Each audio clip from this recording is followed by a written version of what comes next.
Bien, a ver, vamos a hablar sobre los tipos de narradores. Vamos a mencionar también algunos eh, elementos de representación, ¿no?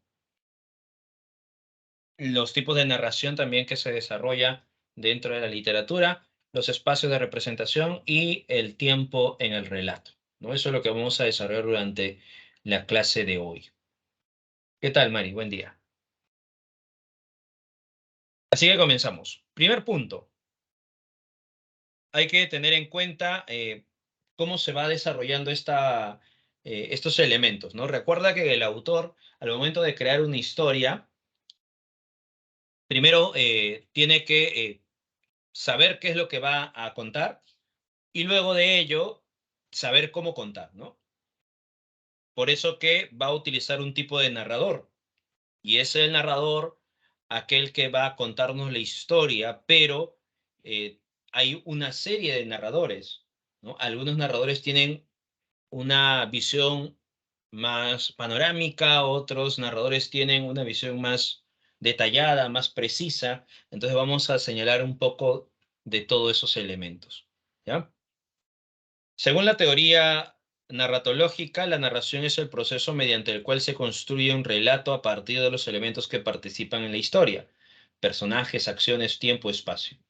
En ese sentido, llamamos narrador, recuerda, narrador al encargado de construir verbalmente el relato de la historia. El narrador construye verbalmente, ¿ya?, el sentido, ¿no?, de toda la historia, ¿ya? De todo esto se concluye la importancia de estudiar los elementos constitutivos de la narración, ya sea el narrador, el personaje, el tiempo, el espacio y las acciones, ¿no? Así que empezamos. Vamos a hablar un poco sobre esta propuesta literaria, ¿no? Vamos a hablar sobre el narrador, pero para ello tenemos que tener en cuenta algo que no debemos de olvidar, ¿no? Una cosa es el autor y otra muy distinta el narrador, ¿ya? Hay que tener en cuenta eso entonces. Una cosa es el autor y otra cosa es el narrador.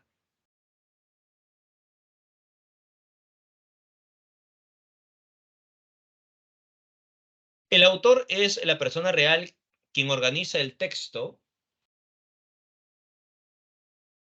el creador que le da una forma determinada al libro.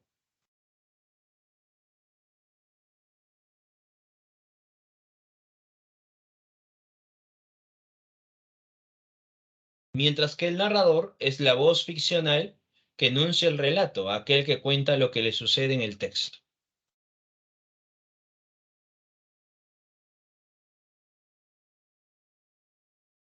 O sea, hay que tener en cuenta la diferencia entre estos dos elementos.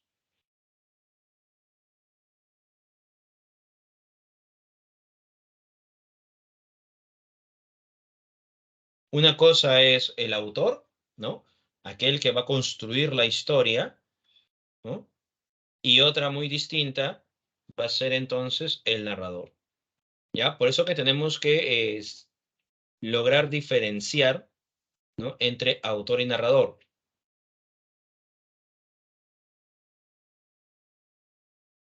¿Por qué es importante eso? Porque en ocasiones nos podemos confundir, ¿no?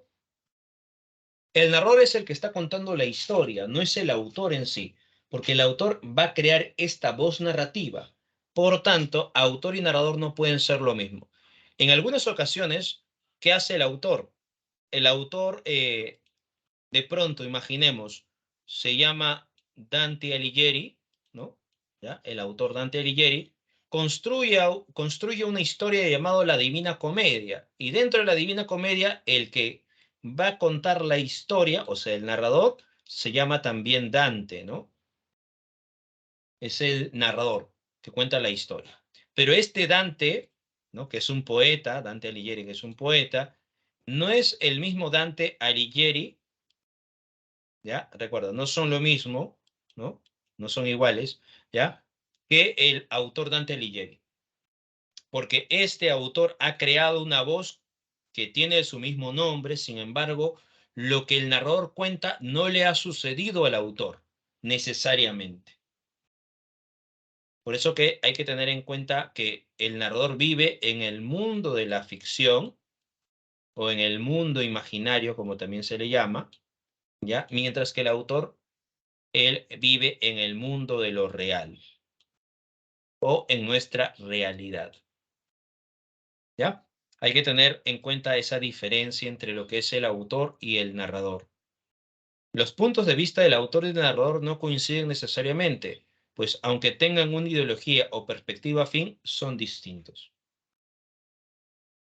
Son dos elementos distintos, ¿no? Autor y narrador, ¿ya? Por eso no podemos decir que en El Caballero Carmelo, ¿no? El narrador del Caballero Carmelo sea Abraham Valdelomar. Abraham Valdelomar es el autor del Caballero Carmelo, pero el narrador no es Abraham Valdelomar, ¿no? El narrador no se sabe quién es. Se supone que es el hermano de Roberto, ¿no? El hermano menor de Roberto, porque el narrador nos menciona que Roberto trae a un gallo llamado Carmelo, ¿no?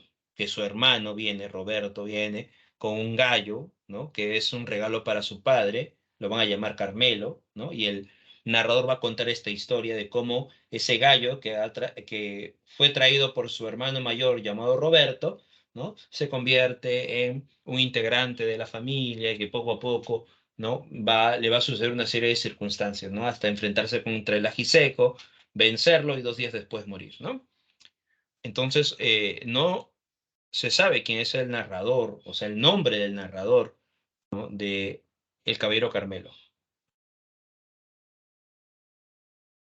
Entonces, estaríamos cayendo en el error al decir Abraham Valdelomar cuenta, ¿no? O sea, es el narrador que cuenta, ¿no? La historia de Caballero Carmelo, ¿no? El autor es Abraham Valdelomar.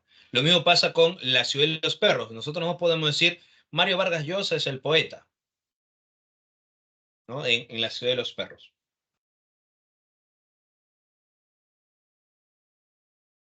Recuerda eso entonces. Una cosa es el autor, otra cosa es el narrador. Ahora, tú dirás, profesor, pero ¿qué sucede en una autobiografía, no?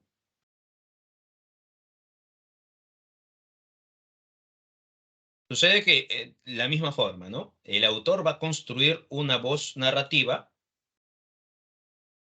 ¿no? Va a construir una voz narrativa y esta voz narrativa va a ser aquel entonces, ¿no? Quien detalla, precisa todo lo que se va a contar en la historia. O sea, el autor va a crear esa voz narrativa. Y esa voz narrativa puede de pronto tener alguna particularidad, algunos elementos del autor, pero no es el mismo, ¿no? Porque son dos entes en diferentes espacios, en diferentes universos, en diferentes mundos. ¿Ya? Bien, hay que tener en cuenta entonces la diferencia entre el autor y el narrador. Ahora sí, empezamos. Tipos de narradores. Podemos encontrar esta clasificación. Los que están fuera de la historia que se narra y los que están dentro de la historia que narra.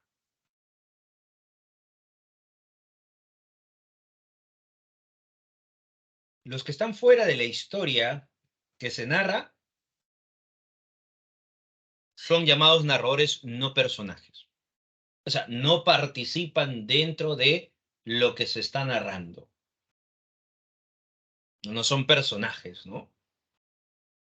En cambio, los que están dentro de la historia que narra van a ser llamados también narradores personajes. ¿Por qué? Porque estos narradores sí participan en la historia.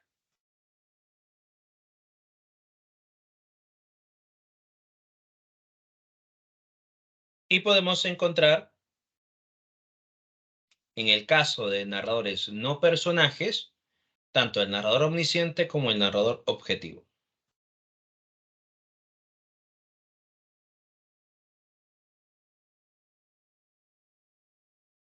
Narrador omnisciente.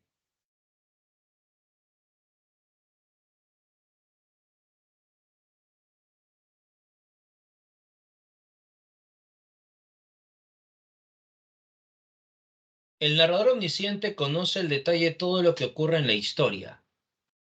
Sabe pasado, presente, futuro de los acontecimientos.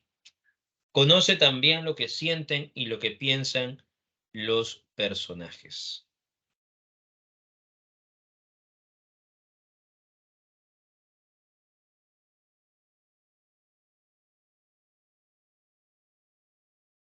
Es un narrador que lo sabe todo, ¿ya?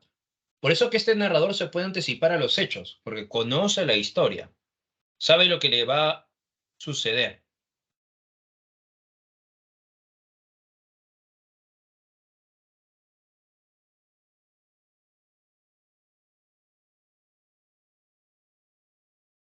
Muy bien.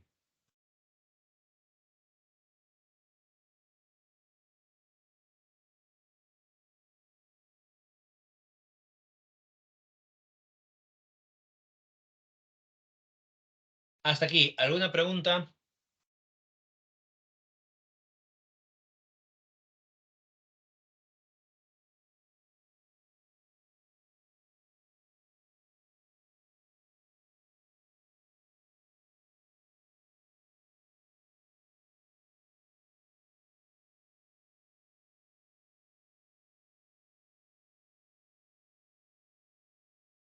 Todo claro, ¿no? Este tipo de narrador omnisciente ya se utiliza o se ha utilizado desde la época antigua, ¿no? Por ejemplo, lo podemos encontrar en la Ilíada, el tipo de narrador omnisciente. Lo podemos encontrar también en obras como Don Quijote de la Mancha o de pronto la obra La Metamorfosis, ¿no? Una obra de vanguardia.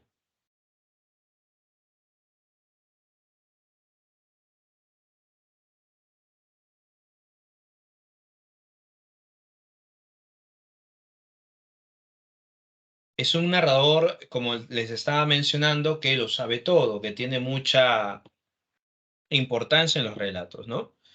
Entonces lo puedes encontrar en diferentes obras, ¿ya? Es un narrador tradicional, por eso se le llama así, ¿no? Porque es un narrador que se utiliza desde la época antigua. Bueno, tenemos otro tipo de narrador, el narrador objetivo. Con relación al narrador objetivo, describe con detalle las acciones sin interiorizar en la subjetividad de los personajes, dice, ¿no?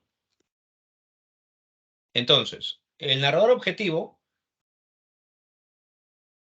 a diferencia del narrador omnisciente, está limitado, ¿no? Porque dice, describe con detalle las acciones sin interiorizar, o sea, no puedes saber lo que sienten y lo que piensan los personajes. No puede saber a ciencia cierta, ¿no? No puede precisar, no puede sentenciar. En cambio, el omnisciente sí, conoce todo. El objetivo solamente observa o describe lo que puede observar o lo que de pronto ha logrado investigar, ¿no? Pero más allá de eso, no puede.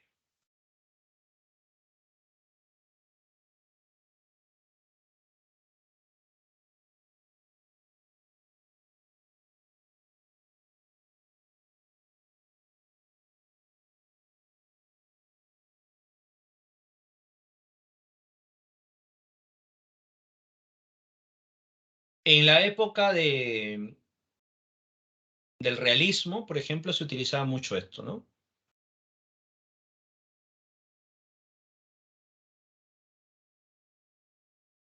Incluso Mario Vargas Llosa lo va a utilizar también en muchas de sus obras, ese tipo de narrador, el narrador objetivo.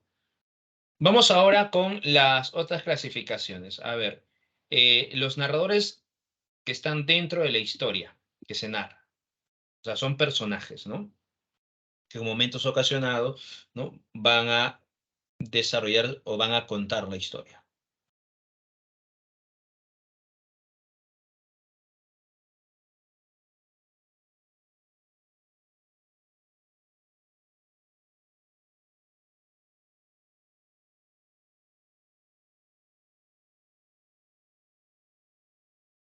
El narrador protagonista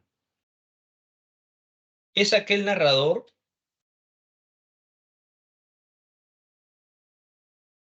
que va a contar la historia en primera persona. Narra en primera persona y cuenta lo que le pasó o le está pasando. Por tanto, este narrador protagonista va a contar la historia y el centro de la historia va a ser él. O todo lo que acontece va a girar en torno a este ser. Por eso que lo narra en primera persona y lo que está contando está girando en torno a él o repercute en él. En su momento tenemos la obra La Odisea, donde en un momento determinado de la historia, Odiseo va contando sus aventuras al rey Alcino, ¿no? Un narrador protagonista. O de pronto tenemos la obra Lazarillo de Tormes, donde el pequeño Lázaro recuerda, ¿no? Va contando su historia. Bueno, el narrador ya es adulto, ¿no? Y va rememorando más bien su pasado, ¿no? Y va contando cómo era de pequeños, fue dejado por su madre ante un ciego y cómo va a ir desarrollando poco a poco su astucia, su picardía, ¿no? A lo largo de todos estos amos que va a tener Lázaro. Entonces, en esta obra, La serie de Tormes, está la presencia del narrador protagonista, ¿no?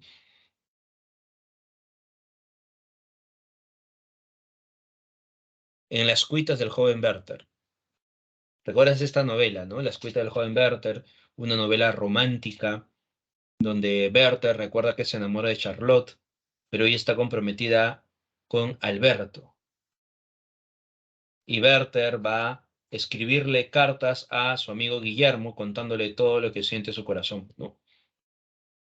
Entonces, quien desarrolla esta historia es Werther, ¿no? El protagonista, ¿ya? Y tenemos el narrador testigo.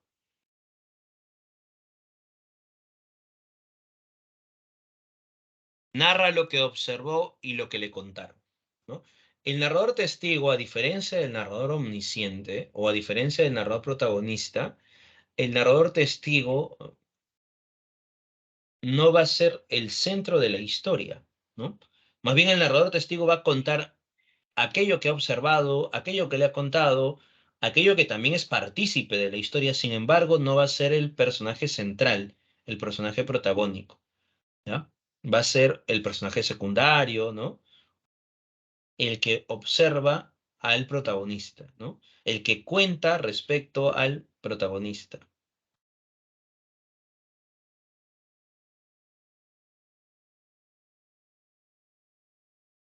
Por eso que hay que tener en cuenta la diferencia entre el narrador protagonista y el testigo.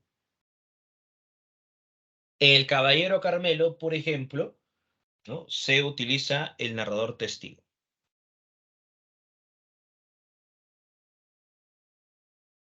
Ahora, ¿por qué? ¿Por qué se utiliza el narrador testigo en el Caballero Carmelo?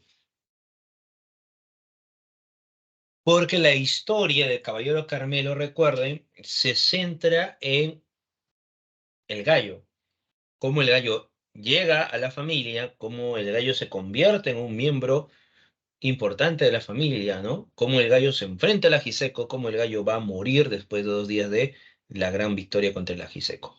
¿Quién lo está contando? Un testigo de los hechos. El narrador, que es el hermano menor de Roberto, ¿no? Este narrador va a ser un narrador testigo, porque va a contar todo lo que acontece respecto a quién, a Carmelo. Es distinto al narrador protagonista, porque el narrador protagonista cuenta todo lo que le sucede a él. En cambio, el testigo no.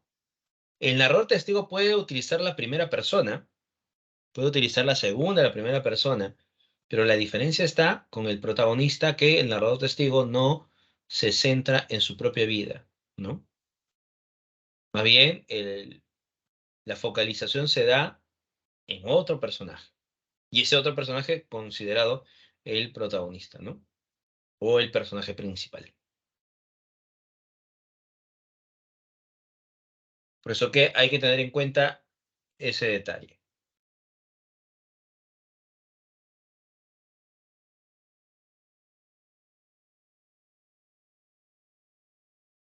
Muy bien. No olvidemos entonces desde dónde está contando la historia el narrador. Si está dentro de la historia o fuera de la historia. Al saber eso, si está dentro o fuera, vamos a poder conocer qué tipo de narrador es. Si está dentro de la historia, puede ser o bien protagonista o bien testigo. Si está fuera de la historia, o bien omnisciente o bien objetivo. Por eso que lo primero que tenemos que tener en cuenta es su participación en la historia, ¿no? Si no participa, está fuera de la historia. Si participa, está dentro de la historia.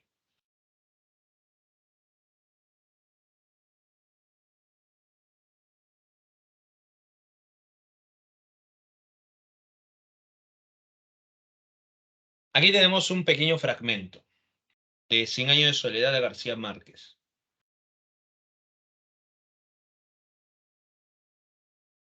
Es un ejemplo de un narrador omnisciente. La pregunta sería, ¿cómo así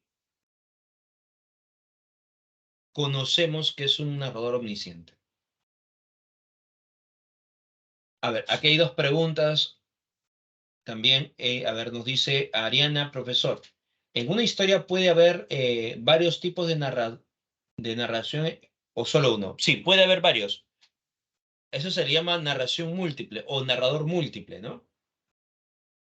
Se puede encontrar. Muchas veces el narrador múltiple se utilizaba en la vanguardia, ¿no? Porque se buscaba romper con el narrador tradicional, que era el narrador omnisciente, y se utilizaba varias voces narrativas, ¿no? A eso se le llamaba el narrador múltiple, ¿no? En la Ciudad de los Perros, por ejemplo, se utiliza el narrador múltiple. Se utiliza el narrador omnisciente, el narrador testigo, el narrador objetivo, el narrador personaje protagonista, ¿no? Sí, hay narrador en segunda persona. O sea, hay un narrador que relata la historia en segunda persona. Ujú. No es muy frecuente el uso de la segunda persona, ¿ya?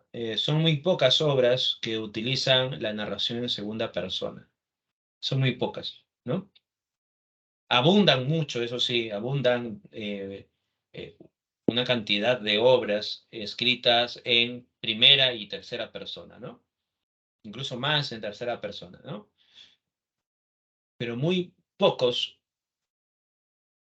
utilizan, a comparación de la primera y la tercera persona, muy pocos utilizan a la segunda persona, ¿no? Así que con mayor frecuencia se puede encontrar más en narraciones en tercera y en primera persona.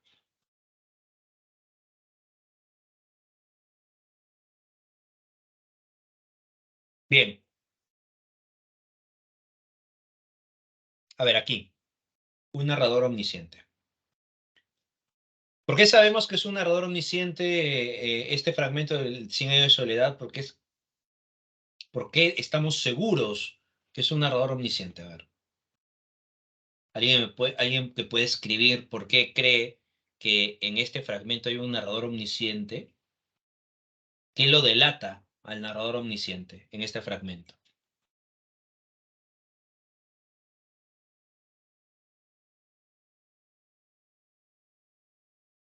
¿Por ahí alguien?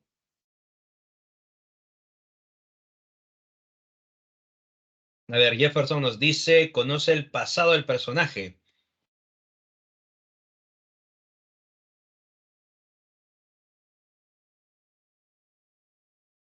Jimena nos menciona porque hay muchos detalles en el relato. Exacto, por acá también nos dice, ¿no? Sabe con exactitud el recuerdo. Ujú. Hay muchos detalles, también por acá nos dice Milena también. Alison nos menciona también. Narra los acontecimientos que vivió y sucedió. Farid nos dice, conoce los sentimientos del personaje. Primer punto, aquí.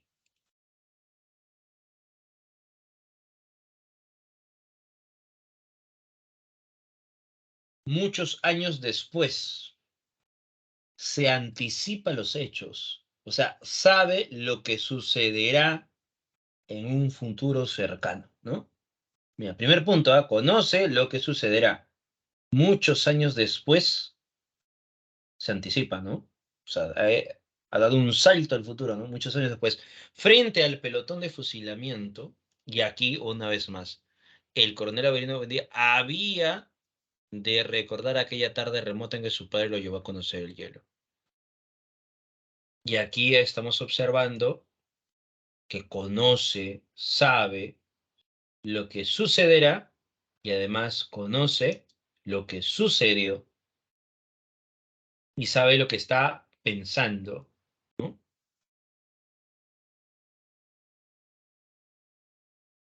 Entonces estamos ante un narrador omnisciente. Ya sabes por qué, ¿no?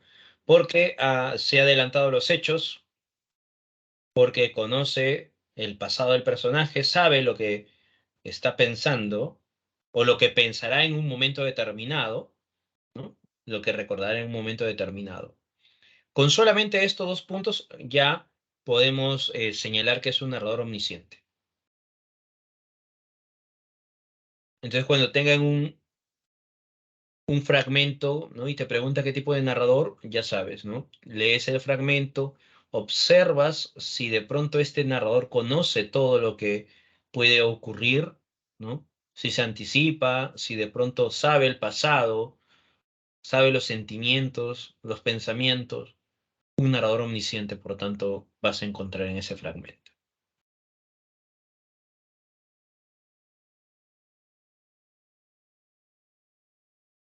Luego habla de Macondo, ¿no? Macondo era entonces. Vamos con el siguiente. Narrador protagonista.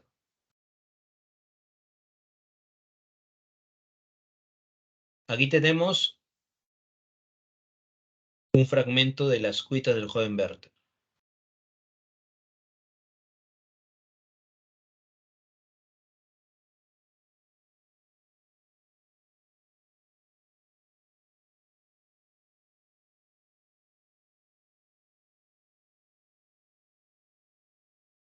En esta obra, Las cuitas del joven Werther de Goethe, estamos observando que se está narrando en primera persona, ¿no?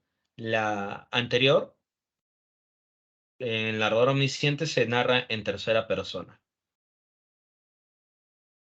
Y aquí está narrándose en primera persona, ¿no?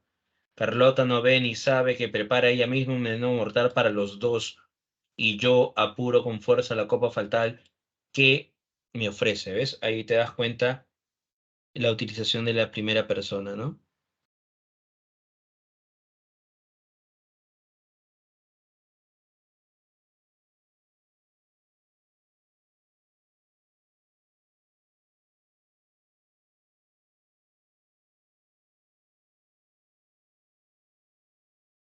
Ahora, ¿cómo sabemos que es un narrador protagonista? Primero, saber si está narrándose en primera, segunda o tercera persona. En este caso está narrándose en primera persona, ¿no? Y a su vez estamos observando que la historia que está contando en este pequeño fragmento va girando en torno a él, ¿no? Al narrador, que sería Berta, ¿no?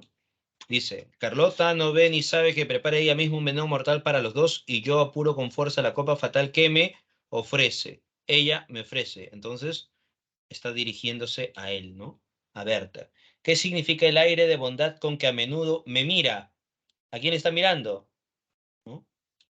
A él, a Werther. ¿Quién? Carlota o Charlotte ve a Werther, ¿no? A menudo no, algunas veces ¿qué? Algunas veces lo mira. ¿Por qué se muestra complacida quién? Ella sobre él al notar el efecto que su vista me provoca a pesar mío. Que la vista de ella le provoca a quién? A él. ¿Ves? Todo recae sobre él. ¿Qué causa reconoce la compasión que revela con los ojos? Todo gira en torno al narrador personaje.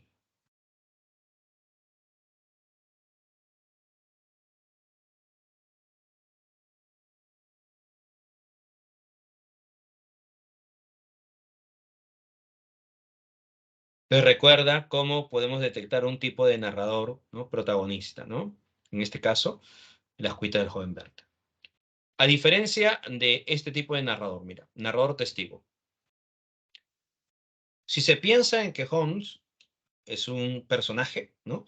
Permaneció ejerciendo activamente su profesión por espacio de 20 años. Aquí el narrador está hablando sobre otro, sobre este personaje. Si se piensa en que Holmes permaneció ejerciendo activamente su profesión, ¿la profesión de quién? De él, de Holmes, por espacio de 20 años y que durante 17 de ellos se me permitió. Está narrándose en primera persona, ¿no? El yo, ¿no? Se me permitió. Ya, pero el narrador habla de quién? De él, de Sherlock Holmes, ¿no? Es Watson quien está hablando. ¿Su profesión de quién? De Sherlock Holmes. Pero dice, no, por espacio de 20 años, ¿de quién? De las acciones, ¿no? Las actividades de Sherlock Holmes. Y que durante 17 de ellos, 17 de los 20 años, ¿no? De Sherlock Holmes, y ahí te das cuenta que sigue girando en torno a este personaje.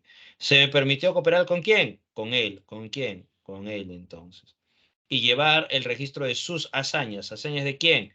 De este personaje. Se comprenderá fácilmente que dispongo de una gran masa de material respecto a las grandes hazañas de quién? De este personaje.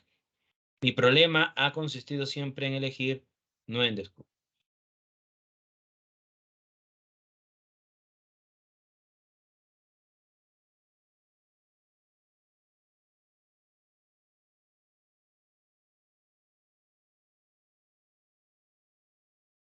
Entonces el narrador testigo no va a ser el centro de la historia, ¿no? Aquí el centro de la historia es este personaje, Sherlock Holmes. Ahí está la diferencia entonces entre el narrador protagonista y el narrador testigo. Cómo se va centrando la historia, cómo se va focalizando la historia.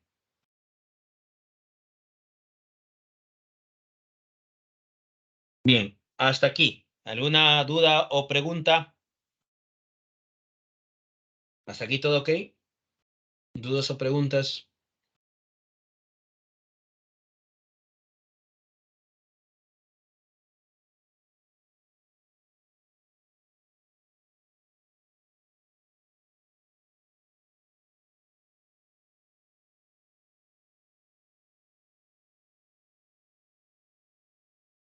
Todo ok, ¿no?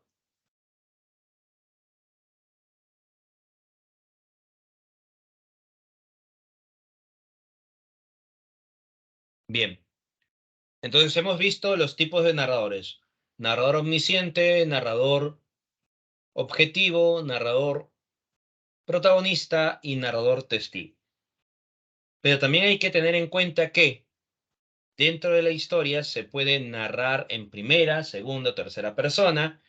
Puede encontrarse una narración cronológica o puede encontrarse una narración no lineal, ¿no? Puede haber una narración circular, o por ahí me habían preguntado también si podía o no encontrarse más de un narrador en una obra. Y eso se le llama narración múltiple, ¿no? Entonces, hay otras formas también de narrar una historia. La narración en tercera persona, cuando se utiliza él, ellos, narración en segunda, tú, ustedes, vosotros, primera, yo, nosotros, ¿no? ¿A qué se le llama narración cronológica? Es aquella narración que sigue de forma lineal, ¿no? Los acontecimientos. No hay un salto o ruptura en el tiempo. Esa es la narración cronológica. El orden del discurso sigue el orden de la historia.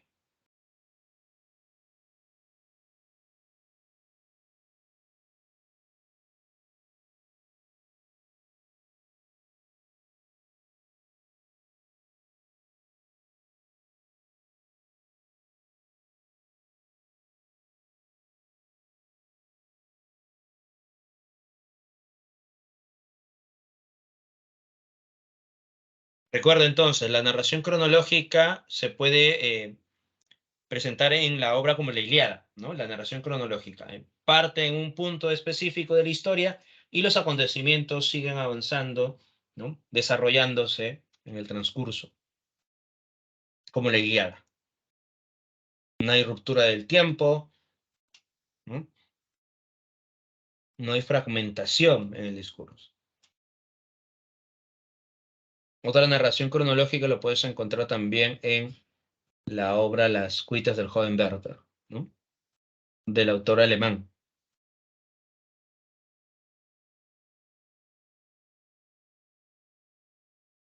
Tenemos la narración circular. El texto se inicia y se acaba del mismo modo.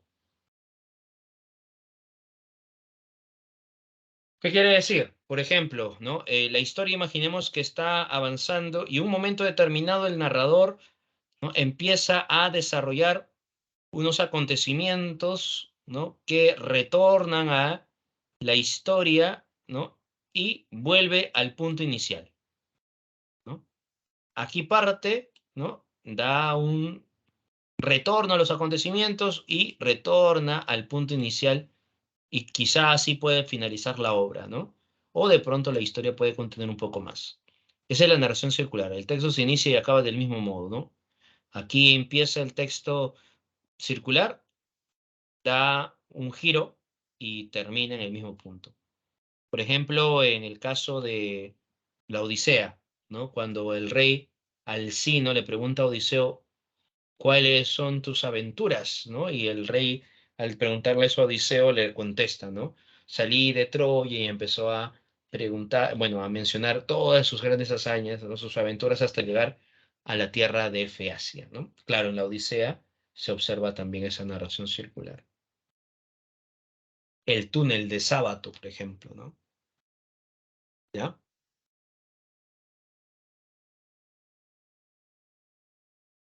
Y la narración múltiple, una historia puede ser narrada desde distintos puntos de vista.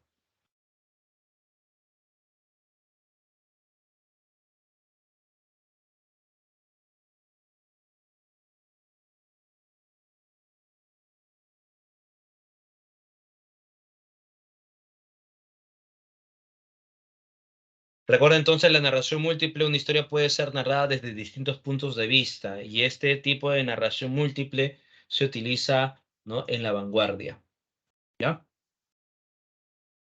Te he mencionado entonces en el caso de la narración múltiple el ejemplo de la obra La ciudad y los perros, ¿no? Donde se utiliza este tipo de narrador.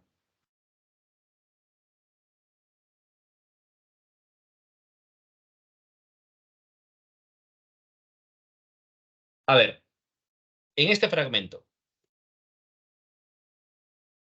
¿qué tipo de narración se está utilizando? ¿Primera, segunda o tercera persona?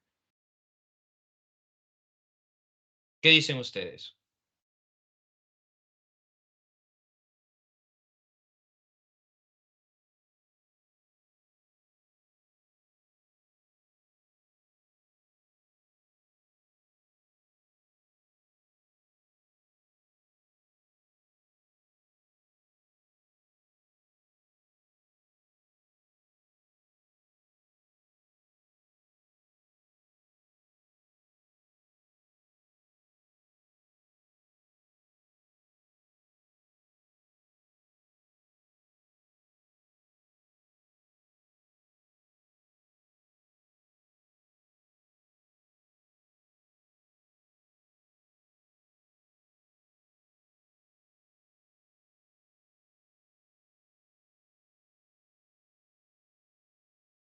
A ver, por acá nos menciona la tercera persona, segunda persona, tercera persona.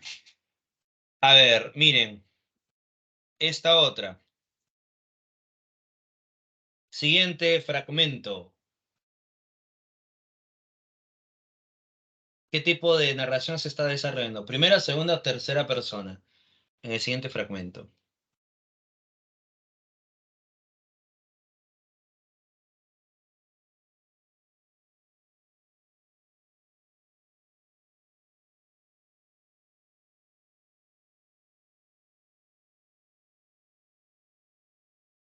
Es la misma historia, pero contada desde diferentes puntos, ¿sí o no? Lo mismo pasa aquí, en este siguiente fragmento. Es la misma historia, los mismos personajes, las mismas situaciones, pero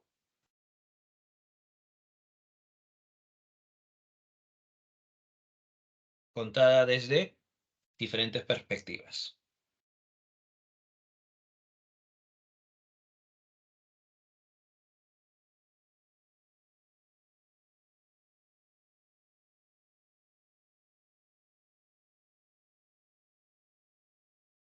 El primer fragmento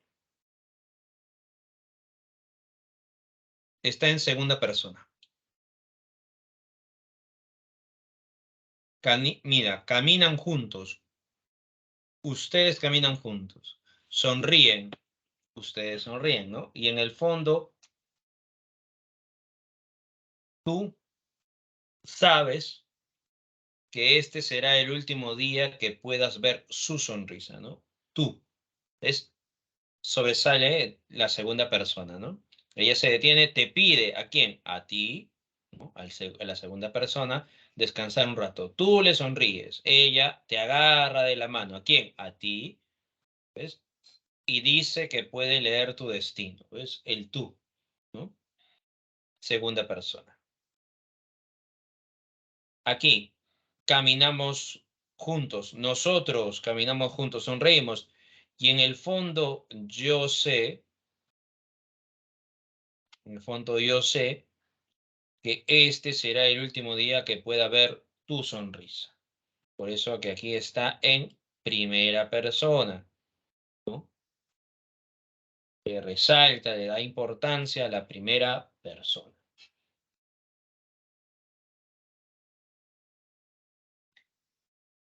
Luego dice, ¿no? Te detienes, me pides descansar un rato, yo te sonrío, ahí está una vez más la primera persona. Y por último, en este tercer fragmento, está en tercera persona. Ellos caminan juntos, ellos van sonriendo y en el fondo él sabe que este será el último día que puede ver su sonrisa.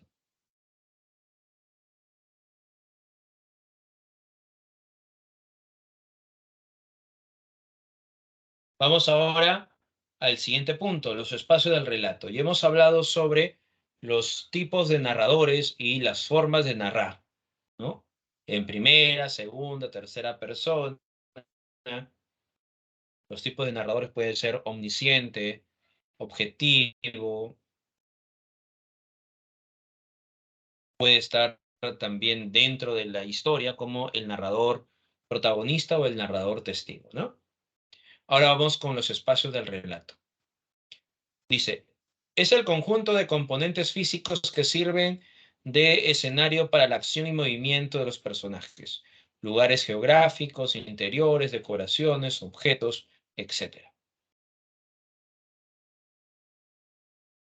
El espacio de un relato se determina inicialmente a partir de la situación de enunciación del narrador, o sea, el aquí.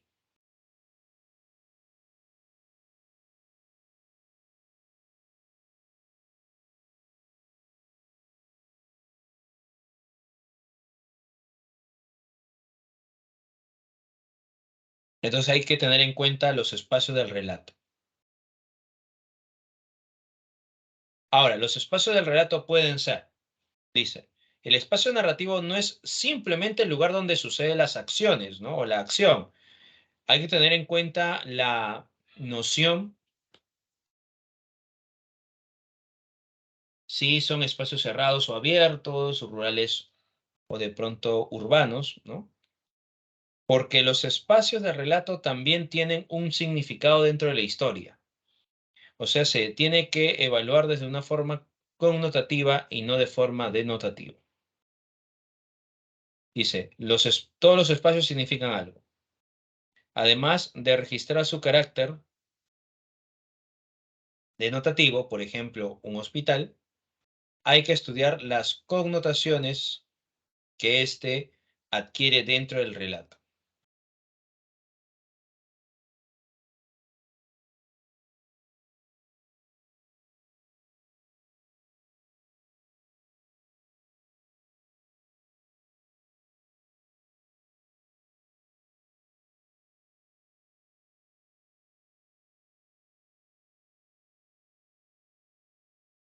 Por eso que vamos a encontrar estos tipos de espacios. Espacios rurales, espacios urbanos, espacios abiertos, espacios cerrados. Vamos a explicar qué son los espacios rurales, urbanos, abiertos y cerrados. ¿Ya? Por eso nos dice que hay que estudiar las connotaciones que éste adquiere dentro del relato. Incluso se le suele otorgar valoraciones positivas o negativas regidas por criterios sociales o culturales.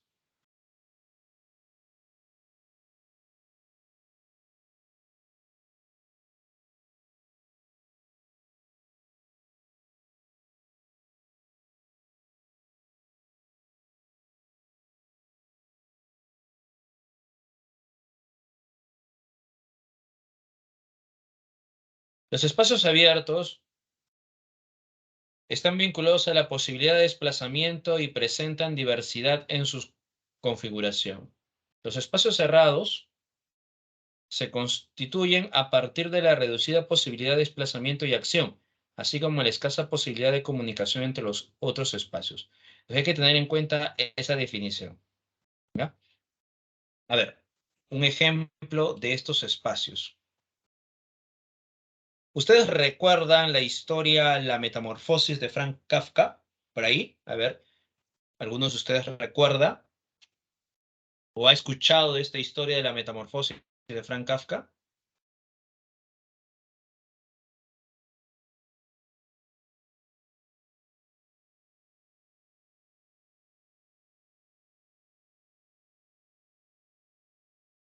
Algunos sí, algunos no. Bueno, ya. Así, en resumidas cuentas, la historia de la metamorfosis de Gregorio Samsa despierta convertido en insecto y esa transformación va a generar un cambio rotundo, ¿no? En él y su entorno familiar, ¿no? Su familia lo va a olvidar poco a poco, ¿no? Ya que Gregorio Samsa, como no trabaja, se convierte en una carga para toda su familia. Gregorio Samsa despierta convertido en insecto en su cuarto y va a ser el único lugar donde él va a estar a partir de su transformación, ¿ya? O sea, no sale, ¿no? La familia, su hermana, ¿no? Le entra al cuarto, limpia el cuarto, abre la ventana, deja la comida, ¿no? Incluso van a tener una empleada para que se dedique solamente al cuidado, ¿no? A la limpieza de este cuarto. O sea, Gregorio Samsa ya no va a salir en ningún lugar, ¿no? Y no va a interactuar con nadie. El cuarto de Gregorio se va a convertir como en su prisión, ¿no? Entonces, en esta historia de la metamorfosis, ¿ya? El cuarto de Gregorio Samsa, mencionando ya esta historia, cómo se desarrolla, cómo van marginando al personaje a tal punto que solamente estará en el cuarto, ¿no? Y cuando sale el padre incluso le tira manzanas, recuerda, y cuando sale por segunda vez, la hermana casi llorando, molesta, le dice al padre, tenemos que deshacernos de él, de ese insecto, ¿no? Gregorio entra, da su último suspiro y cae, muere, ¿no? Y luego limpian todo el cuarto y lo botan todo a la basura. Entonces, teniendo en cuenta todo el desarrollo de la historia, la habitación de Gregorio Samsa sería un espacio cerrado o un espacio abierto.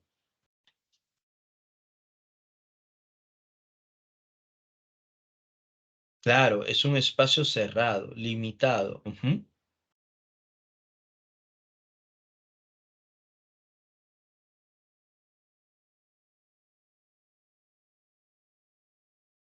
Es un entorno cerrado.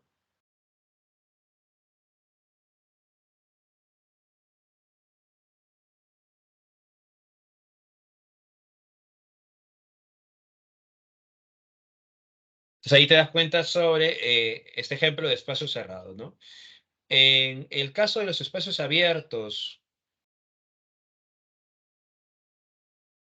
en El mundo es ancho y ajeno, por ejemplo, esta novela indigenista de Ciro Alegría se muestra a la comunidad de Rumi, un espacio donde hay fraternidad, donde todos empiezan a hacer faenas, ¿no? Para realizar el bienestar de lo que es Rumi, ¿no? La comunidad.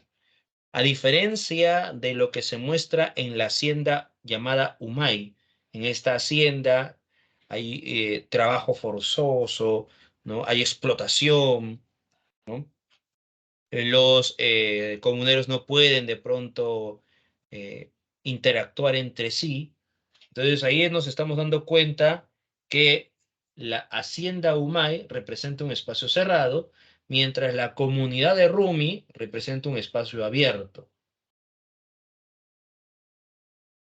Incluso estos espacios cerrados o abiertos representan algo también. Por ejemplo, ¿no? En el caso de Gregorio Samsa, el cuarto, la habitación donde está Gregorio, ¿no? Simbólicamente representa la soledad, la marginación,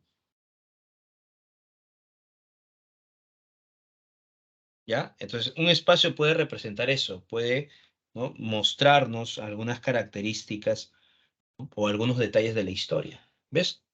Como por ejemplo en el caso de Gregorio Samsa, ¿no? Su habitación puede reflejar el aislamiento, la marginación, ¿ya? Eso es lo que nos puede reflejar los espacios. Bien, ahora, ya hemos mencionado los espacios abiertos y cerrados, ahora vamos con los espacios urbanos y rurales.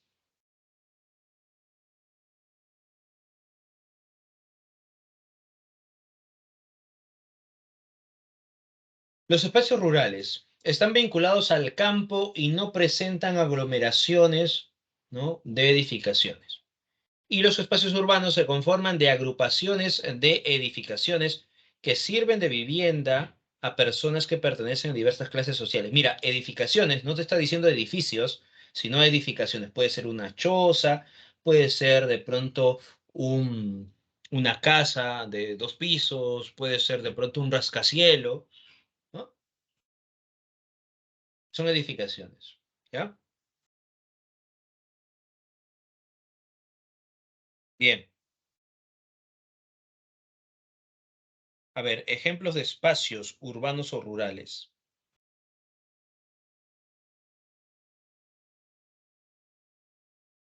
En el caso, por ejemplo, de Los gallinazos sin plumas. A ver, ¿recuerden quién es el autor de Los gallinazos sin plumas?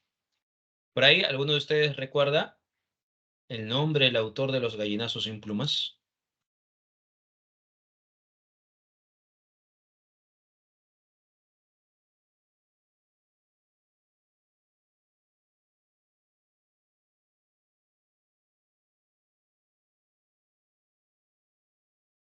Julio Ramón Ribeiro. Julio Ramón Ribeiro, Los gallinazos sin plumas.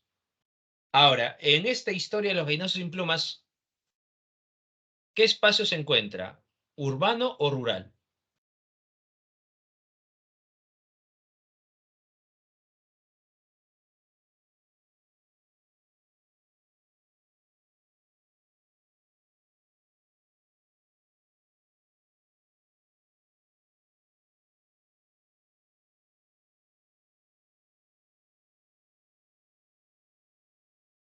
¿Qué creen? Claro, es parte de la generación del 50, Ribeiro. Ajá. ¿Qué tipo de espacio se representa? ¿Urbano o rural?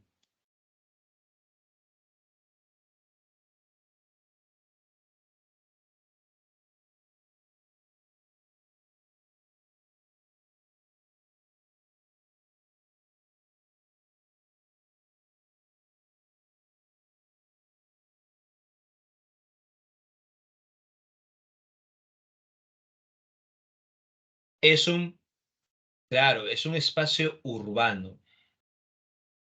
¿Ya? Es un espacio urbano. solamente que es un espacio urbano marginal, ¿sí o no? O sea, un espacio marginal, pero es urbano.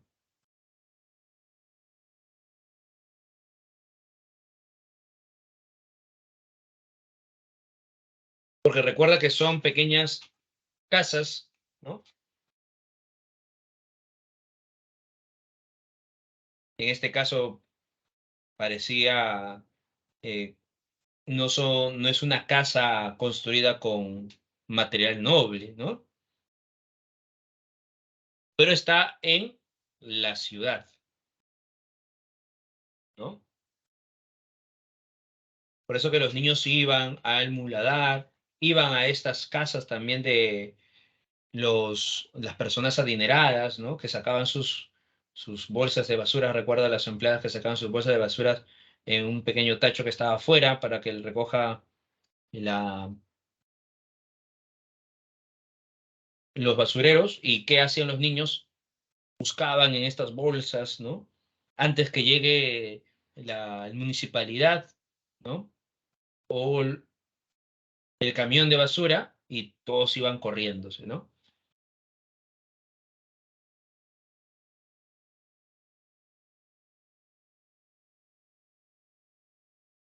Por ahí el perrito, claro, Pedro, ¿no? Que va a ser devorado por el cerdo pascual. Entonces ahí tenemos el ejemplo de un espacio urbano. En el mundo de Sancho y Ajeno, ¿no? Por ejemplo, la comunidad de Rumi está vinculada al espacio rural. En la ciudad de los perros, espacio urbano.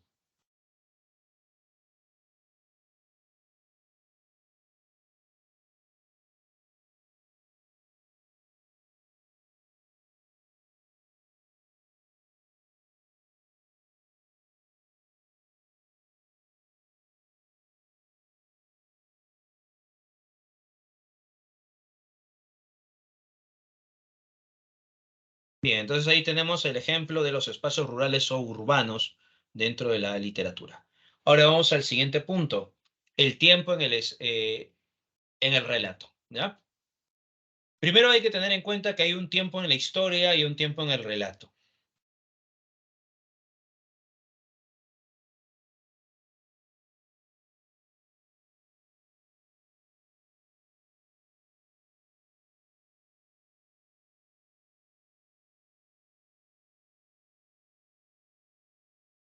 El tiempo de la historia, dice, es el tiempo real y objetivo de la realidad narrada.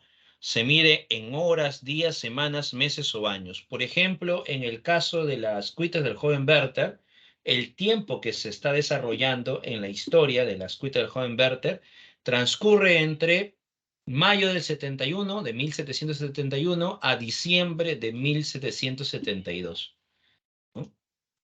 Se puede entonces saber, ¿no? Un aproximado de qué tiempo a qué tiempo se está desarrollando. ¿Por qué? Porque gracias a las cartas que deja Werther, y las cartas lo deja fechado, ¿no? Podemos conocer este tiempo del relato, tiempo, perdón, de la historia, ¿no? Ahora, es el tiempo real y objetivo de la realidad narrada, o sea, nosotros podemos conocer ese tiempo, ¿no? Desarrollado, porque es algo objetivo. Por ejemplo, en el caso de la Ilíada, ¿no? Sabemos que la historia transcurre en el 10.º año de la guerra de Troya, aproximadamente transcurre 51 días, ¿no? Todo lo que se relata en la Ilíada transcurre en un promedio de 51 días, ¿no? En Romeo y Julieta, la historia se desarrolla en menos, ¿no? de una semana, ¿no? Pero el tiempo del relato, dice, es el orden en que el narrador presenta los hechos. O sea, en el tiempo del relato, el narrador puede transgredir este tiempo de la historia. O sea, puede transgredir la forma lineal y cronológica. O simplemente no lo transgrede. Entonces, si transgrede la noción del tiempo, o sea, el tiempo tiene que ir en un determinado momento y va avanzando y no retroceder, ¿no? Ya, si transgrede, si de pronto en el relato hay un quiebre y hay un salto al pasado, o de pronto inicia la historia con el futuro, ¿no? Del protagonista, y luego poco a poco aparece el presente del protagonista y finaliza con el pasado, o sea, hace un cambio, ¿no? Entonces ahí estamos ante un orden artificial.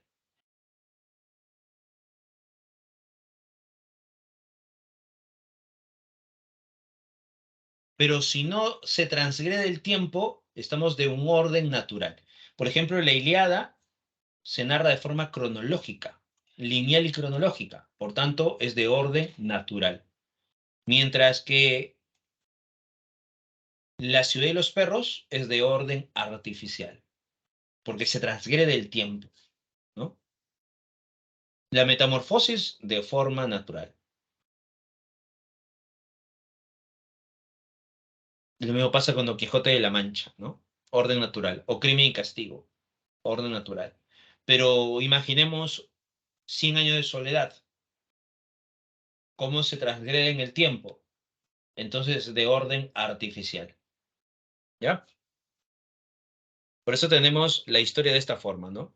La narración lineal, o sea, de orden natural, ¿no? Empieza en un determinado punto y avanza la historia sin retroceder, ¿no? Sin destruir, ¿no? El plano cronológico. Y cuando es de orden no natural o artificial, es la narración no lineal. ¿No? La historia empieza aquí, en este punto. Y vemos saltos en el tiempo presente, ¿no?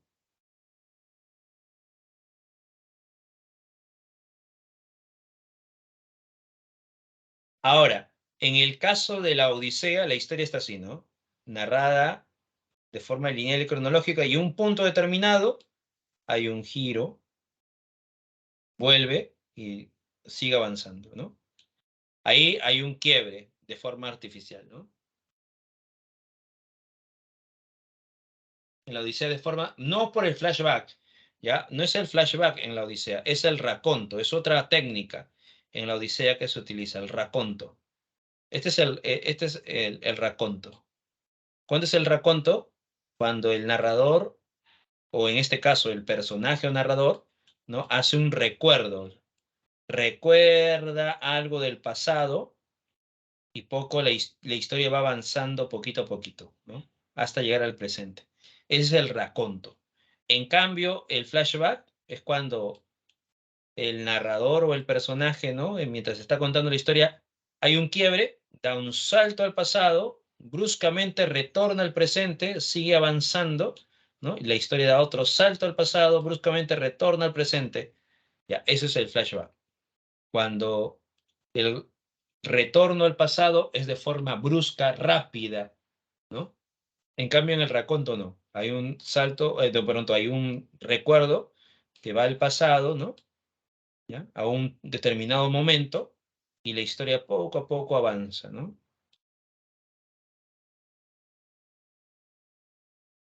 Entonces, la narración lineal o la narración no lineal, dependiendo. La narración lineal, orden natural. No lineal, orden artificial. Bien, eso sería entonces con relación a los tipos de narradores, espacio y tiempo en el relato. ¿Ya? Hasta aquí entonces, ¿alguna pregunta, duda hasta este momento?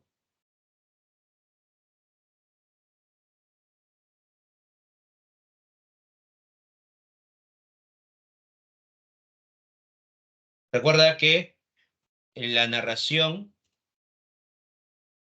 puede ser lineal o no lineal, ¿no?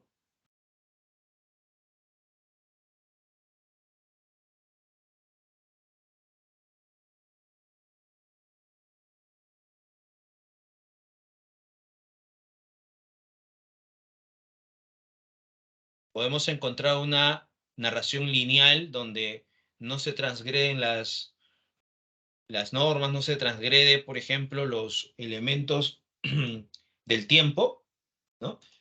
Podemos encontrar una narración no lineal donde se transgreden los tiempos, puede ser de forma cíclica, ¿no? Es una transgresión del tiempo, ¿ya?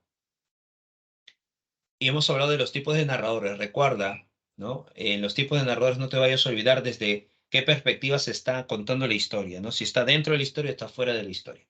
¿Ya?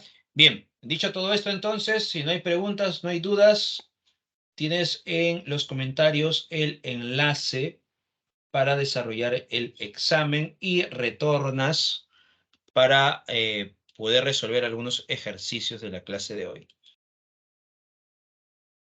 Así que tienes unos minutos para que puedas resolver las 3 preguntas de la clase de hoy. No son 3 preguntas relacionadas a los tipos de narradores, los tiempos de representación, el espacio, ¿no? Y retornas para resolver los ejercicios de la clase.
A ver, por aquí ya terminaron algunos. Muy bien, Fabián, 18-18. Muy bien, Snyder también. Ángel también, 18. Jefferson también ya terminó. Jonathan también, muy bien. 18-18. Mary también. Yamari también. Alison también. Oscar también. Vamos a ver cuántos han desarrollado ya el examen. A ver, hasta este momento el salón tiene un promedio de 15, ¿no? Es el promedio del salón.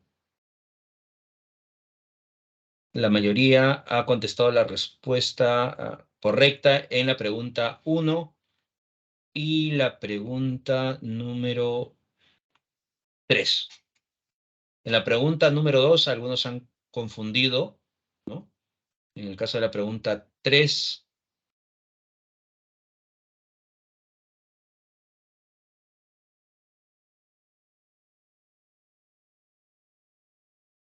acá Franco también ha terminado, Oscar también.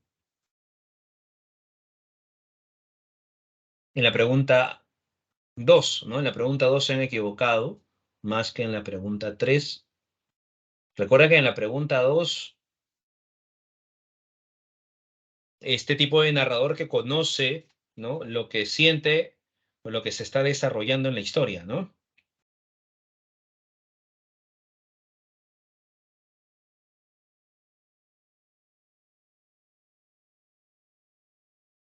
Bien, continuamos. Vamos a responder las preguntas de la clase de hoy. A ver, en la pregunta número 1 dice, ella te sorprenderá observando la mesa de noche. Cuando dice te sorprenderá,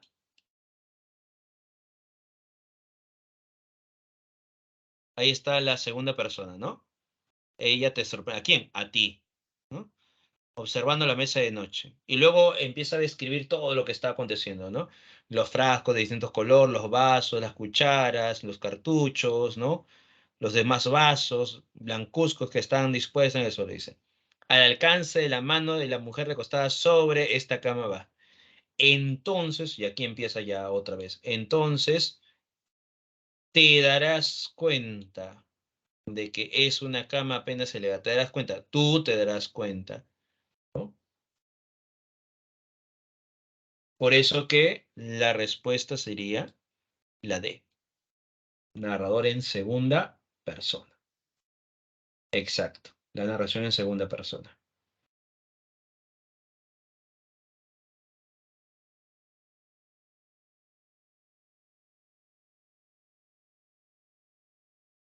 Pregunta 2.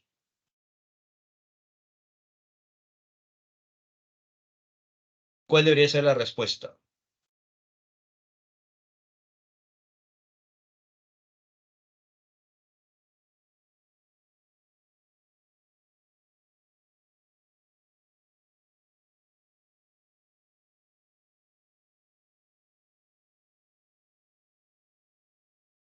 ¿Qué haces pensando en los retazos que sembraron esperanzas?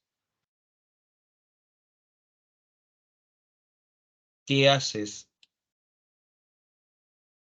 tú pensando en los retazos que sembraron esperanzas? Ya no tienes nada más que un hasta luego, ya no puedes, tú ya no puedes navegar más en la sola de su olvido. Se detiene, se va deteniendo el tiempo y tú otra vez no sabes qué rostro proyectarte, qué rostro ella de recordarte cuando se aleje de ti para siempre.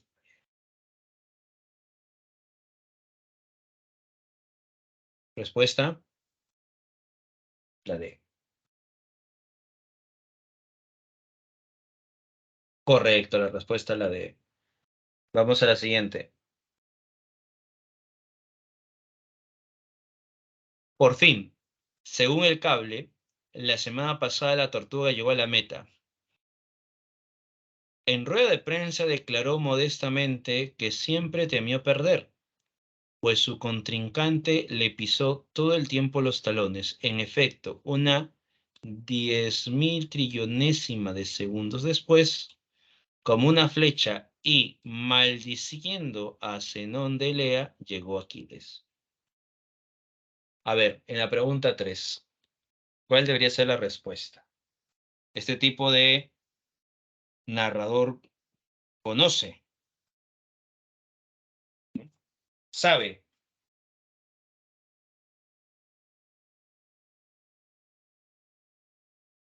con detalle lo que ha ocurrido, ¿no? Y como este narrador conoce, sabe lo que ha ocurrido, por tanto, ¿qué tipo de narrador sería? Un narrador omnisciente.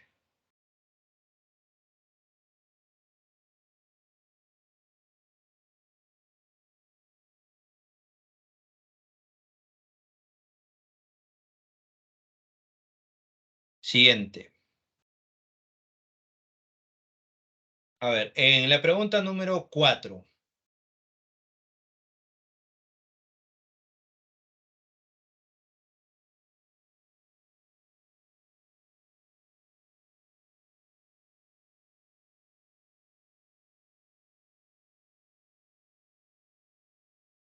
Muchos años después, frente al pelotón de fusilamiento, el coronel Aureliano Buendía había de recordar aquella tarde remota. ¿Qué tipo de narración se ha empleado en el fragmento anterior? La narración cronológica no puede ser porque recuerda que se quiebra con el tiempo, ¿sí o no? Exacto, la narración no lineal, porque está destruyendo el plano cronológico, la narración no lineal, ¿no?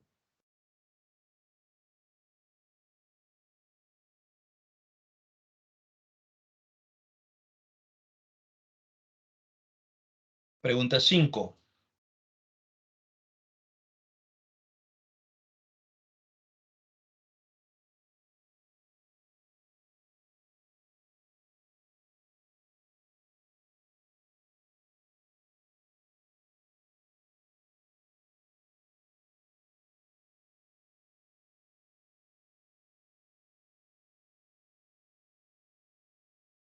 ¿Cuál sería la respuesta en la pregunta 5? Sé que me acusan de soberbia y tal vez de misantropía y tal vez de locura. Mira, aquí el narrador está narrándolo en primera persona.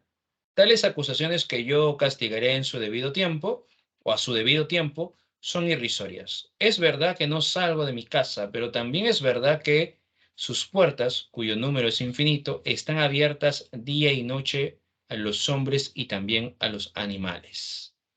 Otra especie ridícula es que yo, Astrión, soy un prisionero. ¿Lo está contando quién? El propio personaje, ¿no? Entonces, un narrador personaje. ¿Pero qué tipo de narrador personaje? ¿Protagonista o testigo? Y él está contando lo que le está ocurriendo, lo que le está sucediendo. Y por tanto, sería un narrador protagonista. Por eso que la respuesta es la C.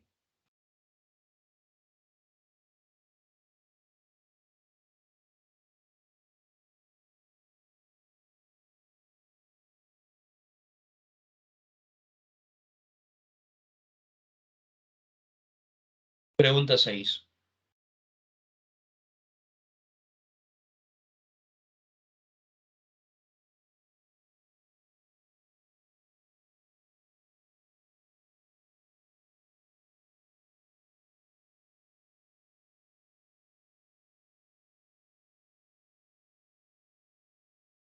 Entró el viajero al empedrado patio donde el ñorbo y la campanilla enredábanse en las columnas como vena en el brazo y descendió en los de todos nosotros. Mira, todos nosotros ya. El narrador está dentro de la historia.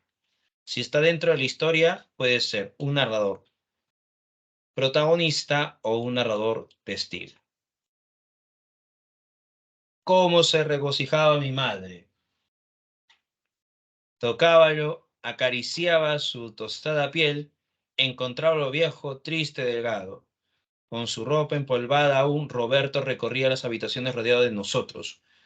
¿Quién ha llegado entonces? ¿Quién entró? Entró el viajero al empedrado patio. ¿Quién es ese viajero? Roberto.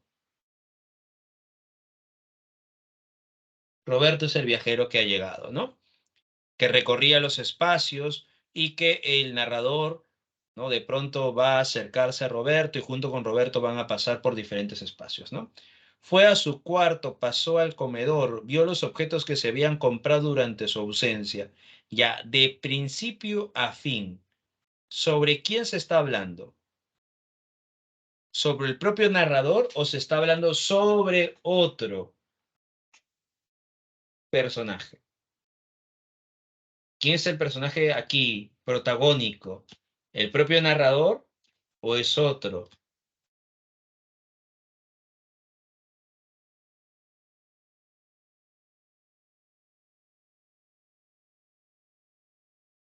¿Qué dicen ustedes? Mira, el narrador está mencionándonos que ha llegado alguien.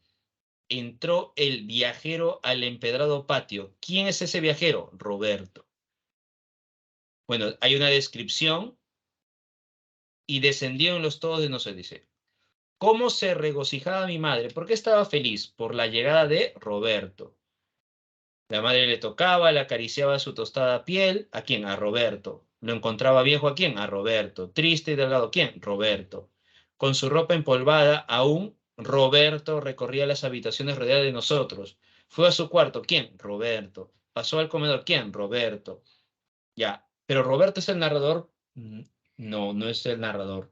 Roberto es otro personaje. Entonces, no es un narrador protagonista porque no es Roberto quien cuenta la historia, es, por tanto, un narrador testigo. A ver, ¿se emplea la descripción como recurso narrativo? Correcto. ¿El narrador es el escritor Valdelomar? Incorrecto, porque recuerda que el narrador no se sabe quién es el hermano, ¿no? de Roberto, pero no es Abraham Valdelomar. Abraham Valdelomar es el autor de la obra. ¿Se utiliza el narrador parcialmente omnisciente? Incorrecto, no hay nada de parcialmente. O es omnisciente o no lo es. ¿Aparece el narrador testigo? Correcto. La respuesta, la A. Siguiente. En las clases los cadetes hablaban, se insultaban, se escupían, se bombardeaban de proyectiles de papel, interrumpían a los profesores imitando relinchos, bufidos, gruñidos, maullidos, ladridos. La vida era otra vez normal. Ah, el narrador nos está diciendo que antes, ¿no? Antes de todo esto había ocurrido algo, ¿no? Y ahora se ha tranquilizado todo, ¿no? Ha vuelto a su normalidad, dice, ¿no? Bien, pero todos sabían que entre ellos había un exiliado. Los brazos, mira, pero todos sabían, o sea, el narrador sabe lo que sienten, lo que piensan los demás. Los brazos cruzados sobre la carpeta, los ojos azules clavados en el pizarrón, el jaguar pasaba las horas de clase sin abrir la boca, ni tomar un apunte, ni volver la cabeza hacia un compañero. Parece que fuera él quien nos hace hielo. Pensaba, o sea que el narrador sabe lo que piensa el personaje. Y si conoce el narrador todo esto, sería un narrador omnisciente, porque describe con conocimiento lo que siente y piensan los personajes. La 7 la B.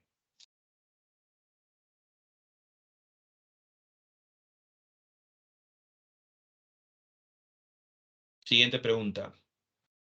Pregunta 8.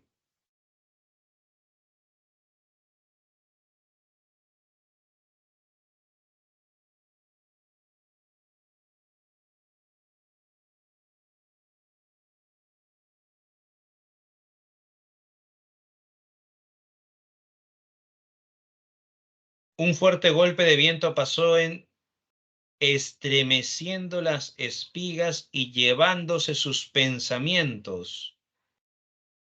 La oscuridad se había adensado y aunque los fogones de la hondonada continuaban haciéndole amables señas, el viejo alcalde se sentía muy solo en la noche.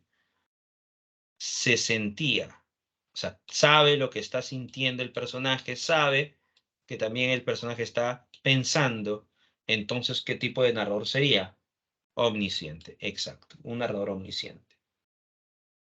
Conoce la subjetividad de los personajes, ¿no?